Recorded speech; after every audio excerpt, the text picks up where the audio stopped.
Well, hello there. How is everyone? I hope you are all well. You gorgeous, gorgeous people. It's Friday.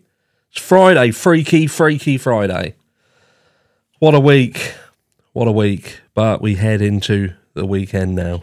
So we can all, well, some of us can start to chill out. And hopefully you'll have a fruitful weekend. But anyway, enough of that. Enough of that soppy shit. Let's get into the meat and potatoes. Now, look, a lot of this, what we're talking about, we're just talking about stuff because we're speculating. We're speculating on stuff because there isn't really a lot of hard, solid evidence to get our teeth into, and that's not likely to come until June. And to be fair, we could all take a massive curveball in June when Bryan Kohberger goes into court for the first time. Oh, well, I say first time, you know, the preliminary hearing. It's the first time that we're potentially going to get to hear him say, look, I did this, or look, get fucked, I didn't do a thing. But look, I can't help but keep looking and keep trying to make sense of it all. And look, it's not for me to make sense of it. It's, you know, at the end of the day, I'm just little old me, and I am not going to make any difference to what happens in this case. In my opinion, for want of a better phrase, doesn't really matter. But you can't help but look at all the stuff that's out there, all of the evidence, everything that's been said, right back from the start to present day, and contemplate through things. And one of those things is, look, what makes someone go through their entire life from kind of their school days, so when they're young, going through their school days and decide to take this academic route, to go hard in the paint on their academia.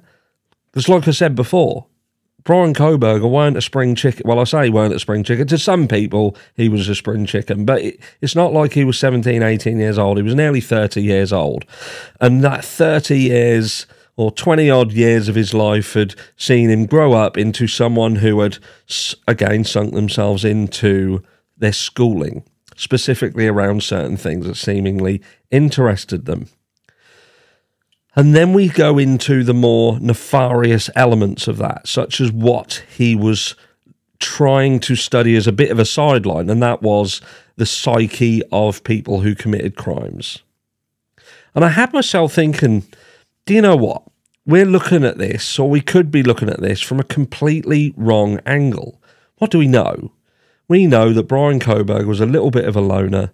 We know that he threw himself into academic studies. We know he struggled to get friends. He seemingly wanted to get noticed because he went through the rigmarole of losing weight. And you don't do that unless you want to improve yourself. You know, to think, is it because of the way I look why people are not accepting me? If that's the case, then I'm gonna change. I'm gonna go into this and I'm gonna change. We know that he dabbled in narcotics, sometimes on the heavier side. We know some of the people around him sadly lost their lives. I know people have tried to push that, like, oh, Bryan's only girlfriend died and all this lot. But at the end of the day, this is a common story. There's a common story of someone who was bullied, loner, get in with the wrong crowd, and end up going down that path. But he seemingly stared himself back away from that, pulled himself out, and went back into his studies.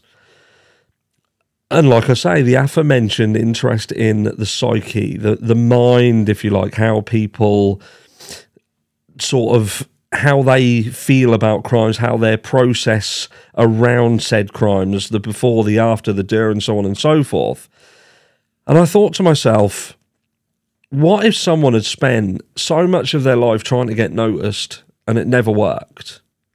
They never get noticed, and whatever they did, however hard they tried, it just couldn't get noticed. And I thought to myself, how far could someone be pushed? What would they be willing to do to get noticed? And I thought to myself, some people we've seen in the past, they are willing to kill.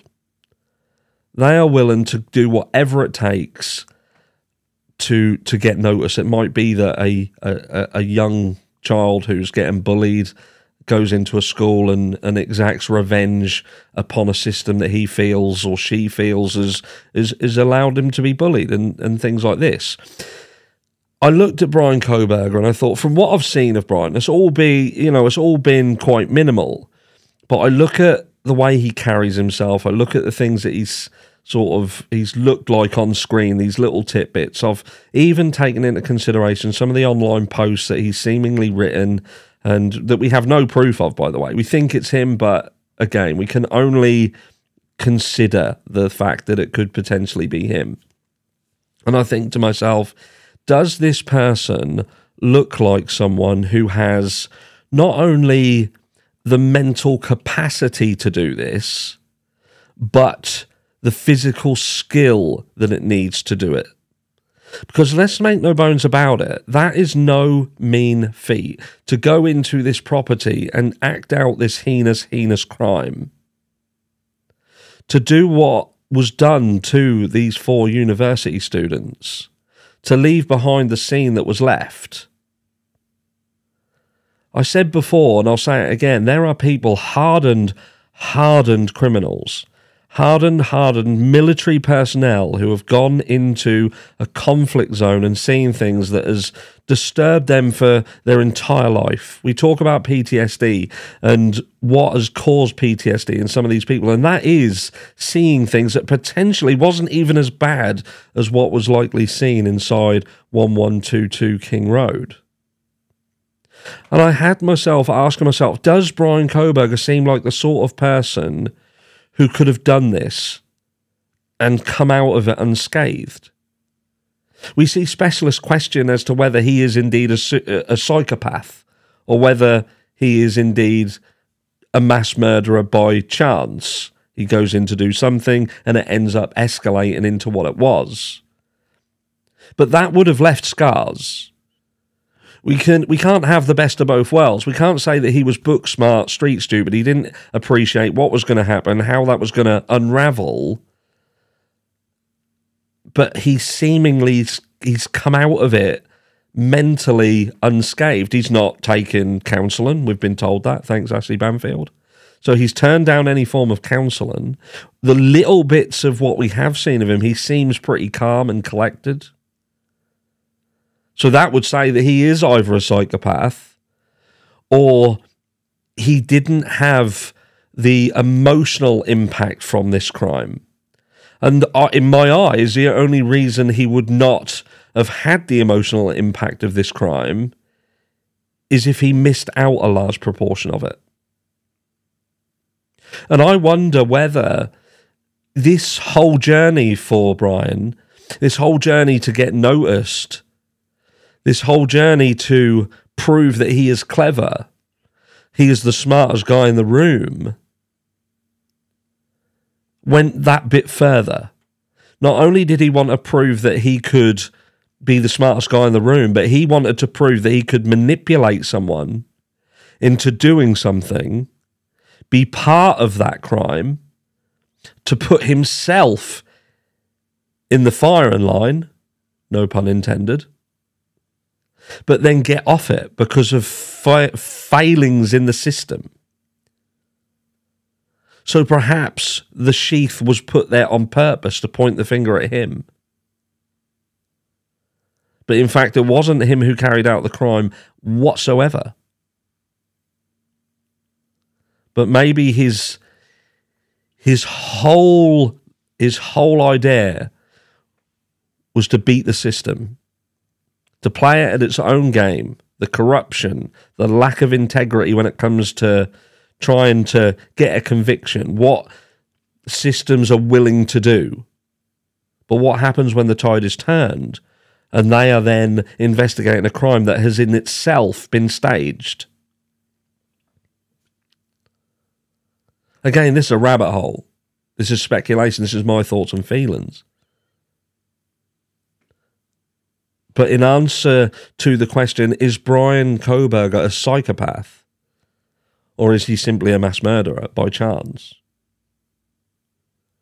I think if someone had gone into that house and done the heinous crime with which he did, and he is, again, as aforementioned, he's come out of it seemingly unscathed from a mental perspective. Let's not forget that Dylan Mortensen, only a few years younger, just sees a guy dressed in black.